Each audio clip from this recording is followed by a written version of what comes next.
students, again most welcome to my YouTube channel Progressive Mechanics Classes। Dear students, आपको पता है कि हम न्यूमेरिकल सॉल्व करा रहे हैं बायएंशियन फ्लोटेशन कॉन्सेप्ट पे। अब तक हमने 20 न्यूमेरिकल सॉल्व करा चुके हैं। आज 21 न्यूमेरिकल का नंबर है जिसे हम लोग रीड करेंगे और उसको सॉल्व करने की कोशिश करेंगे। क्वेश्चन क्या है आप अपने स्क्रीन पर भी देख सकते हैं। तो हम रीड करते हैं क्वेश्चन को, फिर उसके बाद सॉल्व करते हैं।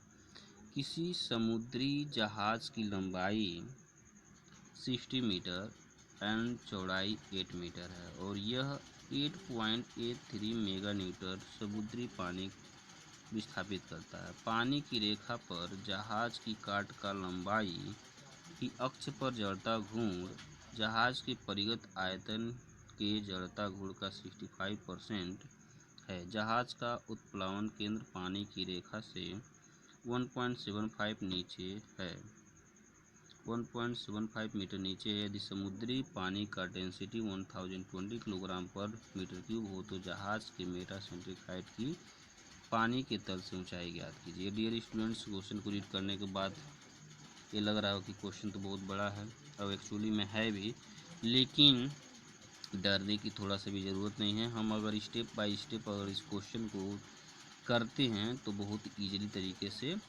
क्वेश्चन का सलूशन हो जाएगा। अगर थोड़ा सा भी हिचकिचाहट किए और थोड़ा सा भी अगर असावधानी लाए तो क्वेश्चन रॉन्ग हो जाएगा, क्योंकि यहाँ पर सबसे इम्पोर्टेंट चीज़ यहाँ पर ये दिया है कि पानी की रेखा पर जहाज़ की काट का लंबाई की अक्ष पर जड़ता गुण जहाज़ के परिगत आयत के जड़ता गुण का 65% है।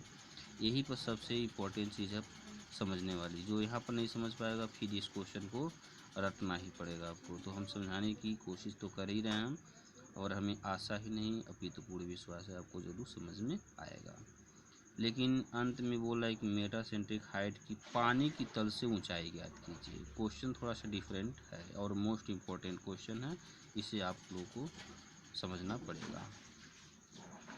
देखिए स्टूडेंट, एक जहाज़ है, जैसे कि मैं मान लिया इसका मैं एक फ्रंट व्यू बनाता हूँ। ये जहाज़ है, ये जहाज़ का कुछ पोर्शन ऐसे इधर गया होगा, जाहिर सी बात है इधर गया होगा। यही बोल रहा है इसकी जो लंबाई है 60 मीटर है और जो चौड़ाई है ये 8 मीटर है।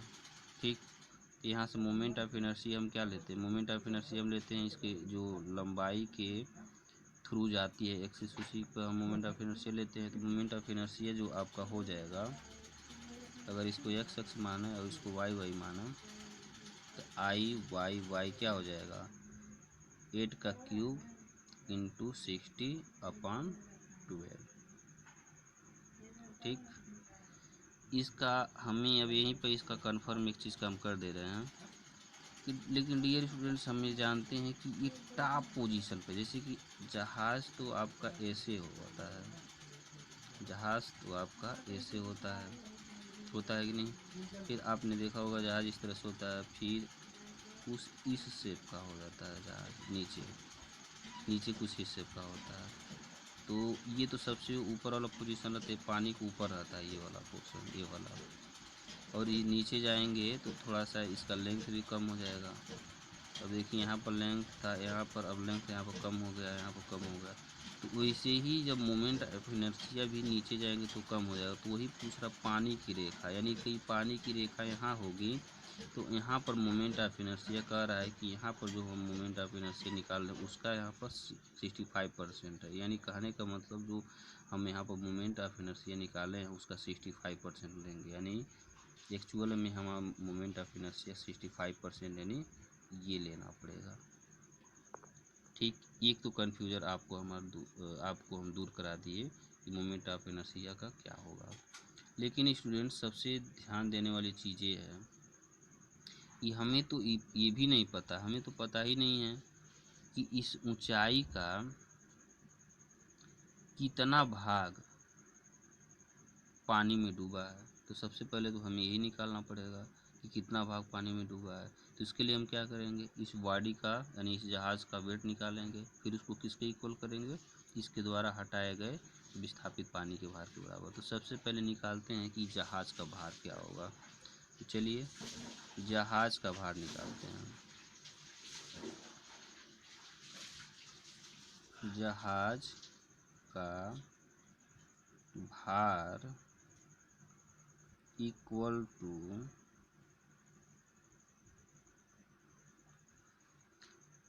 जहाज का भार क्या होगा। यहाँ बोल रहा है कि किसी समुद्री जहाज की लंबाई 60 मीटर एंड चौड़ाई इतना है और यह 8.83 मेगा न्यूटन समुद्री पानी विस्थापित करता है। तो यहाँ पर तो हमें जहाज़ का भार निकालने की ज़रूरत ही नहीं है। क्यों? क्योंकि हम जानते हैं कि जो आर्किमिडीज का सिद्धांत है कि बायएंट फोर्स का मान इस जहाज़ के या बॉडी के वेट के इक्वल होगा। यानी जहाज़ का भार हमें इस क्वेश्चन में दे दिया है इनडायरेक्टली रूप से 8.83 मेगा न्यूटन, मतलब 10⁶ न्यूटन। एक चीज़ तो कंफर्म हो गया। अब क्या होगा? अब बोल रहा है कि पानी का डेंसिटी, समुद्री पानी का डेंसिटी है 1020। तो इसका मतलब अब विस्थापित पानी का भार भी निकालेंगे। विस्थापित पानी का भार निकालने से पता चल जाएगा कि कितनी ऊंचाई तक में पानी है या कितने पानी तक ये इसका कितना भाग पानी में डूबा हुआ है। तो हम निकालते हैं कि विस्थापित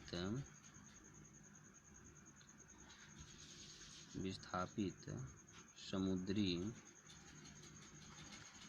पानी का भार, विस्थापित समुद्री पानी का भार इक्वल टू कितना हो जाएगा, रो भी जी। रो कितना होगा पता ही नहीं है, लेकिन नहीं पता है कितना दिया 1020।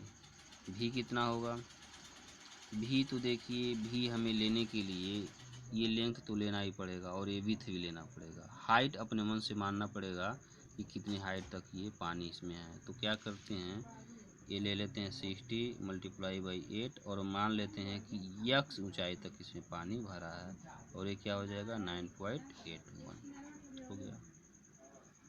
अब क्या कर देंगे, इस इक्वेशन को इसके इक्वल कर देने पर हमें x का वैल्यू पता चल जाएगा। तो क्या हो जाएगा, निकालते हैं 1020 × 60 × 8 × x × 9.81 इक्वल टू 8.83 × 10⁶। तो अब इसको सॉल्व कर लेते हैं। जब सॉल्व करेंगे तो x का वैल्यू डायरेक्टली हम यहाँ पर लिख सकते हैं और हम कैलकुलेटर की मदद से इसको सॉल्व कर ले रहे हैं।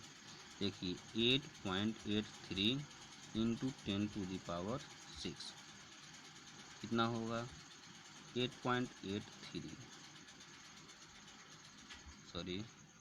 × 10⁶ कितना हो गया देख सकते हैं आप। इसमें डिवाइड कितने से करना पड़ेगा, डिवाइड का सिंबल लगा करके आप कैलकुलेटर की मदद से कर सकते हैं। 1020 × 60 × 8 × 9.81 तो आपका आ जाएगा 1.8384। यहाँ पर आपका आ गया x का जो वैल्यू निकल करके आप देख सकते हैं 1.838 इतना हम ले लेते हैं मीटर में। यानी कि अब हमें पता चला गया कि यहाँ से लेके 1.838 मीटर तक पानी या इसका इतना भाग पानी में डूबा हुआ है समुद्री पानी में। यानी ये हो गया आपका यानी आप ले लीजिए यहाँ से लेकर के यहाँ तक का आपका डिस्टेंस हो गया 1.838। ये हो गया आपका लोकेशन समुद्री पानी के फ्री सरफेस का।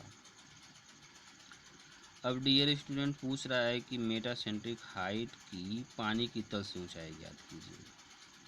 तो मैं मान लेता हूँ कि यहीं पर पानी का नहीं, यहीं पर मेटासेंट्रिक हाइट है, यहीं पर मेटासेंट्रिक हाइट है और यहीं से लेकर के यहाँ तक का डिस्टेंस पूछ रहा है।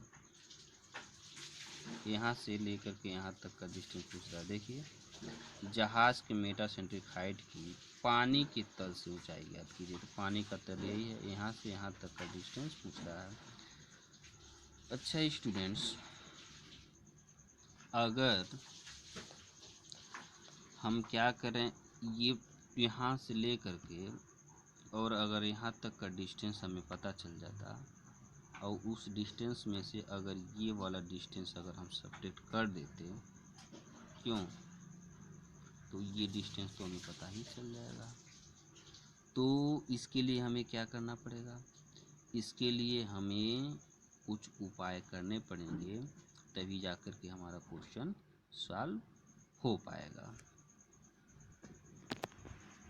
स्टूडेंट्स, अगर यहाँ से ले करके और यहाँ तक का अगर डिस्टेंस हमें पता चल जाता, यहाँ से ले करके अगर यहाँ तक का डिस्टेंस पता चल जाता और उस डिस्टेंस में से इस डिस्टेंस को अगर हम सेपरेट कर देते तो हमारा वैल्यू पता चल जाता। तो स्टूडेंट्स, एक बार अगर क्वेश्चन पे ध्यान लगाएं तो यहाँ पर लिखा हुआ है कि जहाज़ का उत्प्लावन केंद्र पानी की रेखा से 1.75 मीटर नीचे है, यानी कि यहाँ से ले करके और यहाँ तक का डिस्टेंस आपको दे दिया है 1.75 मीटर। अब हम क्या निकाल लेते हैं, बी एम निकाल लेते हैं। तो बी एम का निकालने के लिए एक फार्मूला आपने पढ़ा है कि बी एम इक्वल टू आई अपन भी। फिर क्या करेंगे, आई का वैल्यू ए रख देंगे और भी का वैल्यू आप जानते हैं, भी का वैल्यू आप कितना निकाल सकते हैं, भी का वैल्यू आपको लेना पड़ेगा 60 multiply by 8 multiply by X. तो स्टूडेंट्स, अब हम निकालते हैं बी एम। तो बी एम इक्वल टू क्या होगा, B M equal to I upon भी equal to 8 cube multiply by 16 और मल्टीप्लाई बाई 65 अपान 12 और multiply by 100 multiply by 60 multiply by 8 multiply by 1838। तो डियर स्टूडेंट्स, अब इसको हम कैलकुलेटर की मदद से सॉल्व कर लेते हैं। तो आपका आंसर आ गया 8 cube multiply by 60 multiply by 65 equal to 12 multiply by 100 multiply by 60 multiply by 8 multiply by 1.838। इस तरह से हो गया 1.886। डियर स्टूडेंट्स, आप कैलकुलेटर में हमारे देख सकते हैं कि क्लियर दिखा रहा है 1.886 आ रहा है। तो हम क्या करते हैं, आप लिख देते हैं 1.886।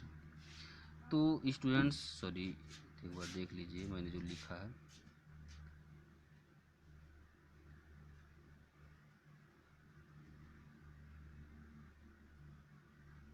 डियर स्टूडेंट्स हमने यही लिखा है कि बी एम का वैल्यू हमने एक बार रिपीट कर दे रहा हूँ कि 8 cube multiply by 60 multiply by 65, ये और ये मैंने किया, आप जानते हैं। उसके बाद इतना आपने लिख लिया 1.886। तो डियर स्टूडेंट्स, हमने ये बताया कि अब हम क्या करेंगे कि ये बी एम में से इस डिस्टेंस को अब सब्ट्रैक्ट कर लेंगे, क्योंकि स्टूडेंट्स हमें दे दिया है कि यहाँ से लेकर के यहाँ तक का जो डिस्टेंस है ना 1.75 है। अब क्या करेंगे, बी एम जो अभी वैल्यू निकाले 1.886, उसी में से 1.75 को हम सब्ट्रैक्ट कर देते हैं। तो स्टूडेंट्स चलिए हम अब इसको कर देते हैं। तो मैं लिखता हूँ उसको, मेटासेंट्रिक हाइट की पानी की तल से ऊंचाई, ठीक है, इस यहाँ पे पेज हमारा फिल हो गया है, हम दूसरे पेज पे यहाँ पर कर लेते हैं ऊंचाई। स्टूडेंट्स, यहाँ पर क्या हो जाएगा, ऊंचाई इक्वल टू हो जाएगा बी एम माइनस 1.75। तो स्टूडेंट्स, यहाँ पर पेज हमारा फिल हो गया, हम यहाँ पर कैलकुलेशन कर दे रहे हैं। तो बी एम के जगह पर आप क्या रखेंगे, 1.886 माइनस और 1.75, ये हो गया आपका 1.75। तो सेपरेट करिए आप कैलकुलेटर की मदद से, माइनस 1.75 कितना आ गया, देख सकते हैं स्टूडेंट्स 0.136 आ रहा है। तो स्टूडेंट्स, ये हमारा आ गया 0.136 मीटर। इस तरह से हमारा क्वेश्चन का सलूशन देखिए स्टूडेंट्स बहुत ही बेहतरीन तरीके से हो रहा है और हो भी गया। तो स्टूडेंट्स ये हमारा रहा आंसर। तो स्टूडेंट्स अभी देखा कि जब हम लोग इस क्वेश्चन को जब हम रीड कर रहे थे, तो आप भी देख रहे थे जब हम लोग क्वेश्चन को रीड कर रहे थे तो कितना बड़ा क्वेश्चन दिख रहा था, लेकिन जब हम इसको स्टेप बाय स्टेप सॉल्व करने की कोशिश किया तो क्वेश्चन बहुत इजी हो गया। तो स्टूडेंट्स हम कहते हैं ये एडवाइस करेंगे कि किसी भी क्वेश्चन को आप जब रीड कीजिए तो घबराइए नहीं, कोई भी इत्मीनान से उसको रीड कीजिए, फिर देखिए उसमें क्या क्या डेटा गिवन है, उसके अकॉर्डिंग उस क्वेश्चन को आप क्या कर सकते हैं, सॉल्व कर सकते हैं। अगर थोड़ा सा भी हेजिटेशन करेंगे, घबराएंगे तो क्वेश्चन गलत हो जाएगा। तो डियर स्टूडेंट्स, बने रहने के लिए थैंक यू वेरी मच। फिर मिलते हैं अगले लेक्चर में एक नए न्यूमेरिकल के साथ में।